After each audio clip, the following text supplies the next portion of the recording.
সিনেমার প্রিপারেশনে বেশি বিজি ছিলাম না। ইকবাল ভাই, তারপরে জাজ মাল্টিমিডিয়া, নেত্রী দ্য লিডার, ৪টা ছবি। রোজার ঈদে মনে হয় না, এত কাছাকাছি হবে না, কুরবানি ঈদে পাচ্ছি ইনশাল্লাহ। কুরবানি ঈদে ছবি আসবে। ও চমকের একটু যদি জানাই, এক নাম্বার চমক হচ্ছে ইকবাল ভাই আমার সাথেই দাঁড়িয়ে আছে। ইকবাল ভাইয়ের জন্য লুক চেঞ্জ করা হয়েছে, তাহলে গল্পটা একটু ডিফারেন্ট হবে, যেহেতু লুকই চেঞ্জ করে ফেলছে উনি আমার।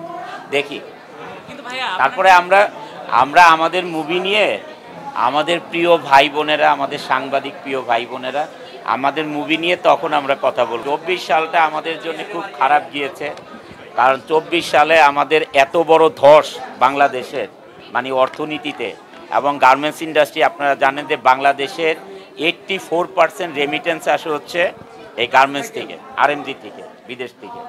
আর 14% আসে আমাদের রেমিটেন্স যোদ্ধাদের থেকে। আর 2% আসে হচ্ছে সারা বাংলাদেশের যত কিছু দেখেন আপনারা এক্সপোর্ট হয় তার থেকে, মাত্র 2%। এই 84% রেমিটেন্স যেটা বাংলাদেশের অর্থনীতির চাকা ঘুরে, সেইটাতেই যত বড় ধস নেমেছে। এই জন্যে আমি আসলে সিনেমার প্রিপারেশনে বেশি বিজি ছিলাম না, ছিলাম ইন্ডাস্ট্রি নিয়ে। আপনারা জানেন যে 5ই আগস্টের পর থেকে বাংলাদেশে গার্মেন্টস ইন্ডাস্ট্রিতে একটা ধস নামে, সবাই জানেন এটা। রাস্তাঘাট বন্ধ, মানে শ্রমিকরা আন্দোলন, এই সমস্ত কিছু নিয়ে গার্মেন্টস সামলানোই খুব মুশকিলের ব্যাপার এখন। তাই ছবি থেকে কয়েকটা মাস দূরে। ইনশাল্লাহ জানুয়ারি থেকে ইকবাল ভাই, তারপরে জাজ মাল্টিমিডিয়া, নেত্রী দ্য লিডার, 4টা ছবি।